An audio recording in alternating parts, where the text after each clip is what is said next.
guys, it's Hot Mess Mama coming to you live from North Carolina. Yes, we are still in North Carolina. It is Monday, July the 1st. And I don't know if you just saw the post I posted on social media, but yes, I woke up to this lovely, gross, oozing thing on my daughter's leg this morning.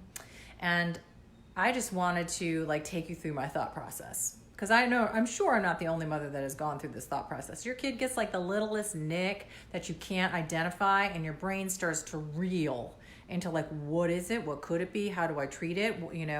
And should I panic about it? Should I not panic about it? If I'm not panicking about it, what if it's something really serious? Am I overreacting? That's where your brain goes, right? And what could it be? What could it be? So my daughter over the weekend, I don't know what happened. It was Saturday night, we were out at a friend's house, and she came back home. She said, "Mom, my leg hurts. And I said, "Oh, it looks like you just scraped it or something. It's okay. It's fine. It's going to be fine." She's like, No, Mom, it really hurts." I'm like, "Oh, you're going to be fine. You're going to be fine." I thought she was just whining because she's tired. She's 4, she had a lot of activity that day. She was tired, overtired, and whiny. So I didn't think anything of it. So then the next day comes and goes, and that was yesterday, and I was like, okay, well, it looks like you may have scraped it, hon. You may have scraped it on something. So Mom's gonna spray some Bactine on it, and she's gonna put some Neosporin on it, and you'll be fine. It's just a little scrape. You're totally fine. So she wakes up in the morning with this big old welt of a blister, almost like a boil, and it's red, and it's the skin is red and hot, and there's this big old blister in the middle of it, and there's tiny little blisters all around it, and I'm going, that doesn't look like any scrape I ever remember getting when I was a kid. And so I was like, all right. So my first inclination is, we'll just pop this blister. We'll put some more Neosporin and Bactine on it. Slap a Band-Aid on it, and let's go and take you to summer camp. Right? That sounds fair, right? I'm not a doctor, but what else do you do, right? It's something on her skin. She'll be fine. So I get her all the way out to summer camp, and then I'm like, maybe I should Google that, because that's not sitting right with me. That that doesn't look like your, typical scrape. So and then I was like, do I Google or not Google? Damn it, I Googled. Why did I Google? Moms, Google is the devil. It is such a blessing and a curse, because it provides so much wealth of information. But when you're looking up anything that pertains to your children, or anything that with a sickness or an illness or an injury or a first aid need, don't do it. Especially don't look at the pictures. Just don't do it. That's my advice for today. But then there's that part of me that's saying, if I didn't do it, maybe I wouldn't know this information. And what if I need to know this information? Completely freaked me out. So after I dropped my kid off at school, I'm like, okay, well, it says that, maybe it could be a bug bite. I don't know. Maybe it could be an infection. Maybe she cut herself on some coral, right? Maybe, I can't imagine how she would have burned herself, because she would have come screaming at me saying that she burned herself. Or how would she have blistered herself? Because for 2 days it didn't present as a blister. And then I was like, well, maybe it's a bug bite, right? And I'm like, well, maybe it's a spider bite. Do we have poisonous spiders in this part of the world, of the nation? What kind? Yeah, did you know there are 3,000 poisonous spiders in the United States? 3,000 species of poisonous spiders within the United States.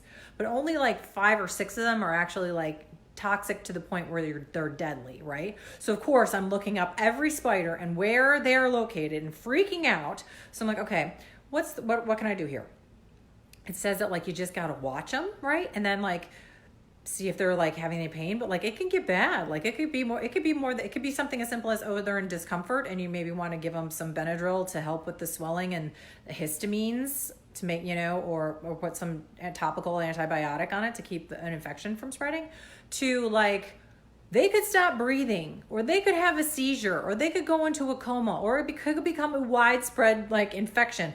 Freaking me out. So I'm like, okay, you know what? I'll just go to the drugstore, pick up some Benadryl, and I'll run back to summer camp and give her some Benadryl. And then I thought, damn it. Now I'm completely freaked out. So I pick her up from summer camp, take her over to the urgent care, and the urgent care is like, sorry, we can't see you until 5 o'clock tonight. And I'm thinking, my kid could have a seizure between now and then. What do I do? And I'm not anywhere near my pediatrician, because we've left our hometown and we're living temporarily at the beach a couple hours from there, right? So what do you do?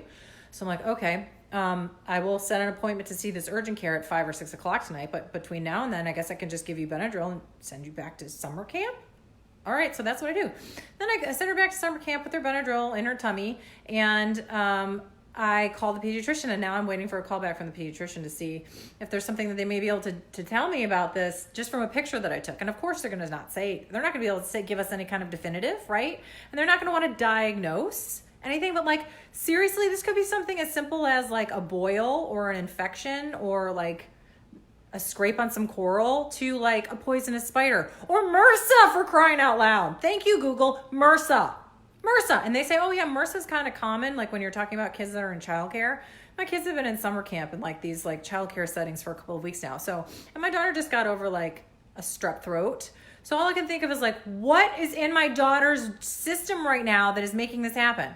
And you know what's going to happen? I'm going to go pick her up now, and it's going to be completely gone. It's going to be completely fine.